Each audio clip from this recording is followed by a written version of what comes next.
आप देख रहे हैं अनहोनी। तो चलिए बढ़ते हैं आज की इस कहानी की ओर। 6 घंटे का लंबा सफ़र तय करने के बाद जब मैं बस से उतरा तो वक्त हो रहा था रात के 10 बजे का। दरअसल मैं अपने ऑफिस के काम के सिलसिले से इस गांव में आया हूं और कल काम ख़त्म करके रात वाली बस से वापस लौट जाऊंगा। ऑफिस से निकलते वक्त बॉस ने मुझे साफ साफ कहा था कि बस से उतरने के बाद अगर तुम्हें कोई सवारी मिले तो ठीक है, वरना हो सके तो रात बस स्टॉप पर ही गुजार लेना। जिस कारण बस से उतरते ही मेरी नज़रें इधर उधर किसी सवारी को तलाशने लगी, मगर गांव का इलाका होने के कारण वो भी इतनी रात को मुझे उस बस स्टॉप पर सिवाय उस बस के जिससे मैं आया था और कुछ भी नहीं दिखा। तो मैं चलकर वापस से उस बस कंडक्टर के पास गया और उनसे पूछा, भाई साहब, ये बरगदपुर गांव का रास्ता किधर है? इस पर उस कंडक्टर ने अपने हाथों का इशारा करते हुए कहा, बरगदपुर गांव इस रास्ते से होकर जाता है, मगर भाई साहब रात को इस रास्ते पर जाना ठीक नहीं होगा, आप सुबह चले जाना। उस कंडक्टर के हाथ वाले इशारे की तरफ मैंने जब अपनी निगाहें घुमाई तो उधर एक सुनसान कच्चा रास्ता था, लेकिन मैं इन सब बातों पर विश्वास नहीं करता था और ना ही मैं डरता था। इसलिए मैंने कंडक्टर से कहा, भाई साहब मैं चला जाऊंगा, मुझे डर वर नहीं लगता। इतना बोलकर मैं आगे बढ़ने लगा। वो रास्ता काफ़ी पतला और दोनों तरफ से जंगलों से घिरा हुआ था। ये उस समय की बात है जब अधिकतर गांव में बिजली की सुविधा नहीं पहुंची थी, तो उस वक्त गांव में भी बिजली का नामो निशान तक नहीं था। और सबसे ज़्यादा दिक्कत वाली बात तो ये थी कि मैं अपने साथ टॉर्च लाना भूल गया था। रास्ता पूरी तरह से अंधेरे में डूबा हुआ था। दूर दूर तक उस रास्ते पर मेरे अलावा ना तो कोई इंसान दिख रहा था और ना ही कोई जानवर। अंधेरे के साथ ही साथ सन्नाटे ने भी उस रास्ते को चारों तरफ से घेर रखा था। बस आ रही थी तो बीच बीच में रात कीड़ों की आवाज़ें, जिसकी आवाज़ से ये माहौल और भी ज़्यादा सुनसान प्रतीत हो रहा था। इतने वीरान रास्ते को देखकर मेरे पैर खुद ब खुद काफ़ी तेज़ी से आगे बढ़ने लगे। चलते चलते मैं थोड़ी दूर चला आया, तभी मुझे सामने एक मोड़ दिखा। उस मोड़ को देखकर मैं हैरान हो गया कि उस कंडक्टर ने तो मुझे इस मोड़ के बारे में कुछ बताया ही नहीं था। तो अब मैं जाऊं तो जाऊं किधर? मैं जाकर उस मोड़ के सामने खड़ा हो गया और इधर उधर नज़रें घुमाकर किसी बोर्ड को तलाशने लगा ताकि मुझे रास्ते का पता चल पाए। मगर कुछ देर इधर उधर नज़रें घुमाने के बाद भी मुझे कुछ नहीं दिखा, तो मैं और ज़्यादा परेशान हो गया। अब मैं फंस चुका था और मुझे समझ नहीं आ रहा था कि मैं किधर जाऊं। तभी मुझे 2-4 आदमियों के आपस में बात करने की आवाज़ सुनाई पड़ने लगी। मैंने जब ध्यान से उस आवाज़ को सुना तो मुझे पता चला कि ये आवाज़ मेरे पीछे की ओर से आ रही है। तो मैं पीछे मुड़ा। मेरे पीछे मुड़ते ही मुझे थोड़ी दूरी से 4 आदमी चलकर मेरी तरफ आते दिखे। तो उन आदमियों को देखकर मैं काफ़ी खुश हुआ कि मैं इन आदमियों से रास्ता पूछकर चला जाऊंगा। देखते ही देखते वो चारों आदमी मेरे करीब आए, तो उनसे रास्ता पूछने के लिए जब मैंने उनके चेहरे की तरफ देखा तो मेरे होश उड़ गए और मेरा सर एकदम से घूम गया, क्योंकि उन चारों का चेहरा एक था। मगर ये तो मुमकिन ही नहीं है। 4 आदमियों का चेहरा एक बराबर कैसे हो सकता है? फिर जब मैंने अपनी निगाहें उन चारों के शरीर की तरफ घुमाई तो मेरे शरीर का सारा खून एकदम से सूखने लगा, क्योंकि उन चारों का शरीर भी एक जैसा दिख रहा था। और तो और उन चारों के पैर उल्टे थे। ये देखकर मुझे पता चल गया कि ये कोई इंसान नहीं है बल्कि भूत हैं। अभी मैं डर से कांप ही रहा था कि तभी उन चारों आदमियों का सर धड़ से अलग होकर हवा में उड़ने लगा। ये देखकर मेरा कांपता शरीर और जोर जोर से कांपने लगा। इससे पहले कि वो भूत मुझे मार देते कि तभी मैंने एकदम से दौड़ लगा दी और दोनों रास्तों से दाएं वाला रास्ता पकड़कर भागने लगा। भागते वक्त मेरी निगाहें खुद ब खुद पीछे मुड़कर उन भूतों को देख रही थी कि कहीं वो चारों भूत मेरा पीछा तो नहीं कर रहे हैं। तो हाँ, सच में वो चारों भूत चलकर मेरे पीछे आ रहे थे। और एक बात हैरान करने वाली ये भी थी कि मैं भाग रहा था और वो चारों भूत चलकर मेरे पीछे आ रहे थे, मगर फिर भी मैं उनसे काफ़ी आगे नहीं निकल पा रहा था। लेकिन फिर भी मैंने हिम्मत नहीं हारी और अपने कदमों को और तेज भगाने लगा, ये सोचकर कि मेरी मौत मेरा पीछा कर रही है। भागते वक्त डर के कारण मेरी आंखें बार बार बंद हो जा रही थीं, जिससे किसी भी चीज से टकराकर मेरे गिरने का खतरा बढ़ जा रहा था। मगर मुझे ये भी पता था कि अगर मैं गिरा तो उसी वक्त ये भूत मेरा काम तमाम कर देंगे। तो मैं बार बार अपनी आंखों को खोलकर रखने की कोशिश कर रहा था। कुछ दूर ऐसे ही भागने के बाद मुझे आगे कुछ घर दिखे। उन घरों को देखकर मेरी जान में थोड़ी सी जान आई कि शायद अब मेरी जान बच सकती है। तो मैं भागकर उन घरों की तरफ जाने लगा। मुझे उन घरों की तरफ जाता देख वो चारों भूत एकदम से रुक गए और मुझे देखकर एक भयानक सी हंसी हंसने लगे। मगर मुझे पता नहीं चल रहा था कि वे भूत मुझे देखकर क्यों हंस रहे हैं। खैर, मुझे इससे क्या, मुझे तो अपनी जान बचानी थी। ये सोचकर मैं भागता हुआ उन घरों के करीब पहुंचा। तो उन घरों के करीब पहुंचते ही मुझे एक दुकान खुला हुआ दिखा और दुकान के बाहर टेबल पर 2-3 आदमी भी बैठे हुए थे। तो उन आदमियों को देखकर मुझे काफ़ी हिम्मत मिली और मैं भागकर उनके पास गया। तो मुझे इतना डरा सहमा देख उनमें से एक आदमी ने कहा, क्या बात है भाई, लगता है नए नए आए हो। इस पर मैंने अपना सिर हाँ में हिलाते हुए अपनी पूरी आप बीती उन आदमियों को बताई। तो उनमें से एक आदमी ने बताना शुरू किया। आज से 1 साल पहले वो आदमी जंगलों से लकड़ियाँ लाकर बाजार में बेचा करता था। मगर ना जाने एक रात ऐसा क्या हुआ, क्योंकि जब वो लकड़ियाँ लाने जंगल में गया तो वापस ही नहीं लौटा। काफ़ी देर तक घर वापस ना लौटने के बाद उसके घर वाले उसे ढूंढते हुए जंगल में गए। तो वहीं उसके घर वालों को उसकी लाश मिली और उसकी लाश को देखने से ही पता चल रहा था कि उसे किसी जंगली जानवर ने नोचकर खाया है। अकाल मौत होने के कारण उसकी आत्मा को शांति नहीं मिली और उसकी आत्मा भी हमारी तरह भटकती रहती है। उस आदमी के इतना बोलने के बाद उसके बगल वाले आदमी ने मुझसे कहा, भाई साहब, आपकी मौत कैसे हुई है। पहले वाले आदमी ने कहा कि उस भूत की आत्मा हमारी तरह भटकती है और दूसरे वाले आदमी ने मुझसे पूछा कि आपकी मौत कैसी हुई है। ये बात मुझे थोड़ी अजीब लगी कि भला ये लोग ऐसे क्यों बोल रहे हैं और इस गांव में इतनी रात तक ये खुला कैसे है। अभी मैं ये सोच ही रहा था कि तभी उस आदमी ने दोबारा मुझसे कहा, क्या हुआ भाई साहब, आपने बताया नहीं कि आपकी मौत कैसे हुई है। इस पर मैंने कहा, मैं मरा नहीं हूँ, आप ऐसे उल्टी सीधी सवाल क्यों पूछ रहे हैं। जिस पर उस आदमी ने कहा, पहले पहले सबको ऐसे ही लगता है भाई साहब। इस पर मैंने अपना हाथ उस आदमी की तरफ बढ़ाते हुए कहा, छूकर देख लीजिए, मैं कोई भूत वूत नहीं हूँ।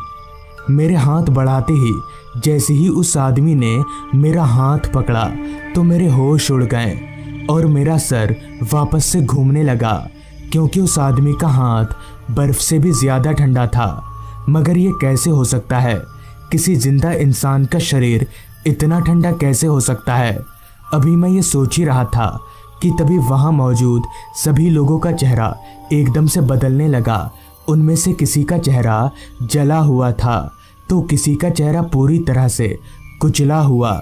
ये देखकर मैं समझ गया कि वो सब भी भूत हैं अब मैं अपने बचने की उम्मीद खो चुका था और मैंने अपने आप को मरा हुआ मान लिया था कि तभी डर के कारण मेरे आंखों के सामने सब कुछ काला पड़ने लगा और मैं वहीं पर बेहोश हो गया। फिर जब मैं होश में आया तो सुबह हो चुकी थी और काफ़ी लोग मुझे घेर कर खड़े थे, जिसके बाद मैंने अपनी साथ घटित पूरी घटना उन लोगों को बताई, जिस पर उन्होंने कहा कि वो सभी लोग भूत हैं। दिन को वो सभी उसी दुकान पर बैठे हुए थे। मौसम बरसात का था तो सुबह से ही बारिश हो रही थी कि तभी अचानक उस दुकान पर बिजली गिर गई, जिससे उन सभी की मौत हो गई। तब से उनकी आत्मा यहीं पर भटकती है। तो दोस्तों, ये थी आज की कहानी। अगर आपको ये कहानी अच्छी लगी हो तो चैनल को ज़रूर सब्सक्राइब कर लें। तो मैं आपका दोस्त आर्यन जल्द ही मिलूँगा आपसे ऐसी ही एक कहानी के साथ। ये घटना आज से काफ़ी साल पुरानी है, जब मैंने काफ़ी मशक्क़त करके एक ऑटो लिया था। भले वो ऑटो सेकंड हैंड ज़रूर था, मगर मेरे लिए नए से कम नहीं था। उस समय मैं अपने गांव का पहला इंसान था जिसने ऑटो रिक्शा लिया था।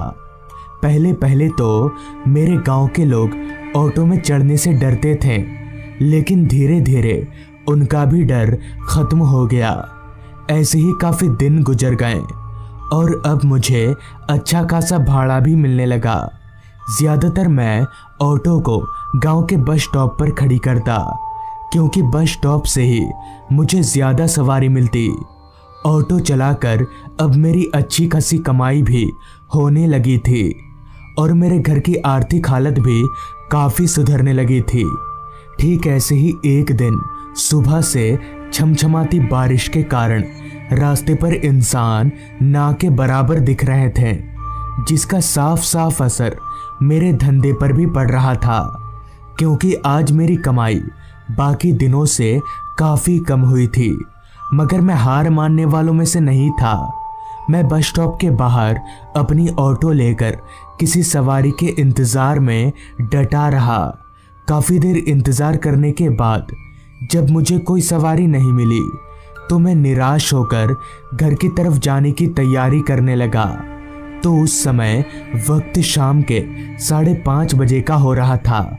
अभी मैं ऑटो स्टार्ट करने ही वाला था कि तभी एक आदमी चलकर मेरे पास आया और मुझसे बोला, भाई साहब, भूतगढ़ गांव चलोगे? भूतगढ़ गांव दरअसल आज से काफ़ी सालों पहले उस गांव में भूत प्रेत काला जादू करने वाली डायनों का प्रकोप हुआ करता था, इसलिए उस गांव का नाम भूतगढ़ पड़ गया। लेकिन अब उस गांव के हालात पहले से काफ़ी बेहतर हैं, जिस पर मैंने कहा, भूतगढ़ गांव अभी चलूँगा, मगर 50 रुपये लगेंगे। इस पर उस आदमी ने कहा, भाई साहब, मेरे पास सिर्फ 40 रुपये ही हैं। 40 रुपये कम नहीं होते थे और ऐसे भी सुबह से मेरी ठीक ठाक कमाई नहीं हुई थी, इसलिए मैं इस भाड़े को हाथ से जाने देना नहीं चाहता था।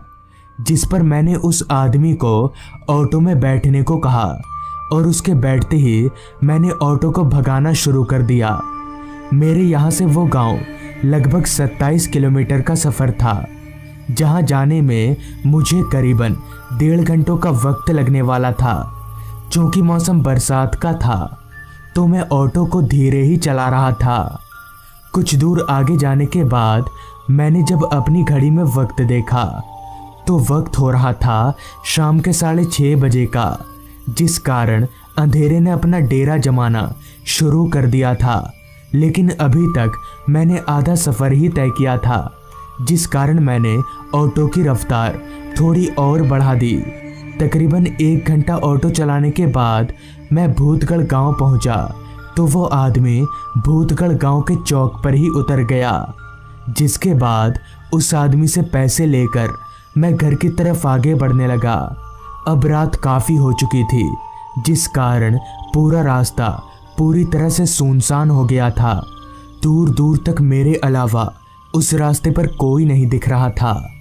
अंधेरे ने तो इस कदर उस रास्ते को घेर रखा था कि मेरी हेडलाइट की रोशनी भी उस अंधेरे के आगे ना के बराबर मालूम पड़ रही थी, और थोड़ा बहुत जो दिख रहा था वो भी तेज बारिश के कारण धुंधला धुंधला नजर आ रहा था।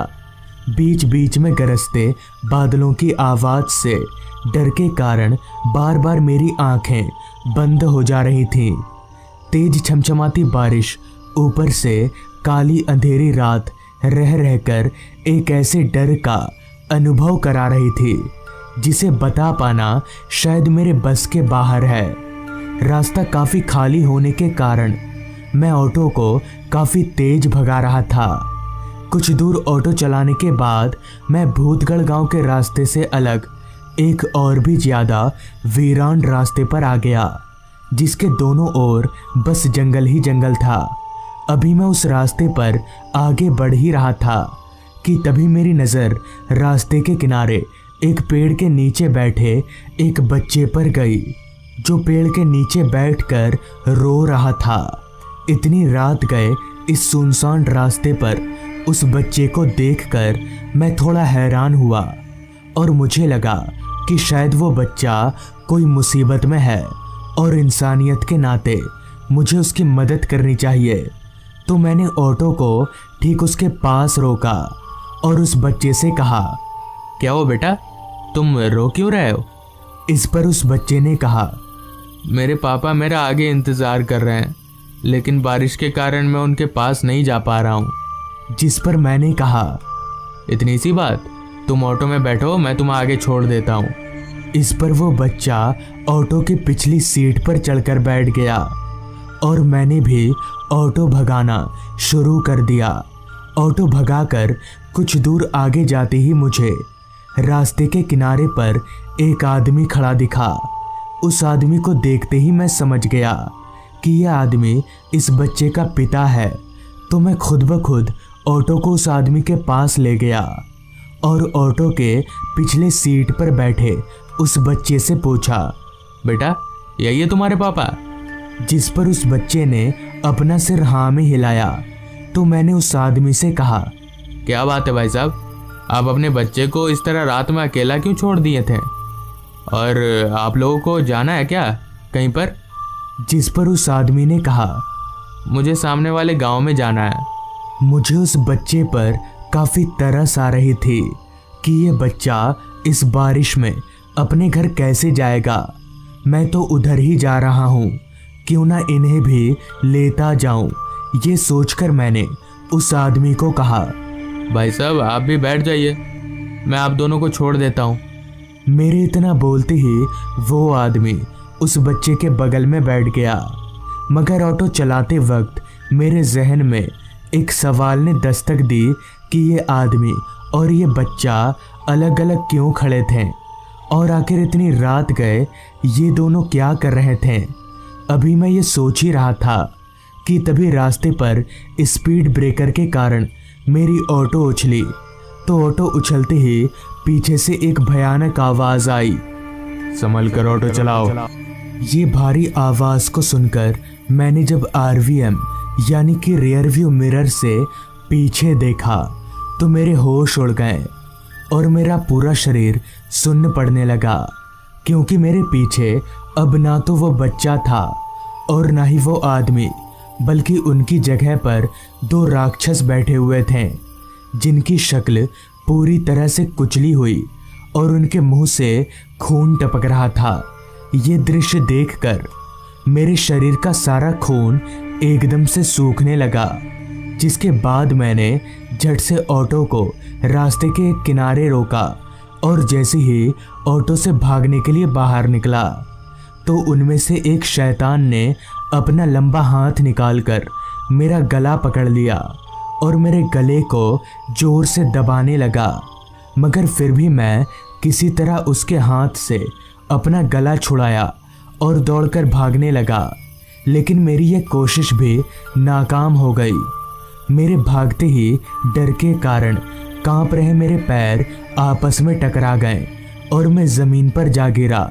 मेरे गिरते ही उस भूत ने मेरा पैर पकड़ा और मुझे जोर जोर से घसीटने लगा। अब मैं अपने बचने की उम्मीद खो चुका था और मैंने अपने आप को लगभग मरा हुआ मान लिया था कि तभी उस भूत ने मेरा एक पैर इतने झटके से खींचा कि मेरा पैर एकदम से उखड़ गया और मैं उसी समय बेहोश हो गया। फिर मेरी आंख 2 दिन बाद खुली तो मैं अपने आप को जिंदा देखकर मुझे काफ़ी खुशी हुई, मगर मेरा एक पैर उन राक्षसों ने उखाड़ दिया। लेकिन मैं जिंदा कैसे बच गया? पूछने पर पता चला 2-3 लोग उसी रास्ते से गुजर रहे थे, तो उन्होंने देखा कि 2 राक्षस मेरे पैर को कच्चा चबा रहे थे। किसी तरह उन्होंने उन दोनों राक्षसों को भगाया और मुझे लेकर हॉस्पिटल पहुँचे। फिर उन राक्षसों के बारे में पूछने पर मुझे पता चला कि आज से कई साल पहले 2 भाई रात के वक्त उस रास्ते से गुजर रहे थे। तभी एक ट्रक उनको कुचलती हुई चली गई। तब से उनकी आत्मा उसी रास्ते पर भटकती है और अकेले पाकर लोगों को मार डालती है। तो दोस्तों, ये थी आज की कहानी।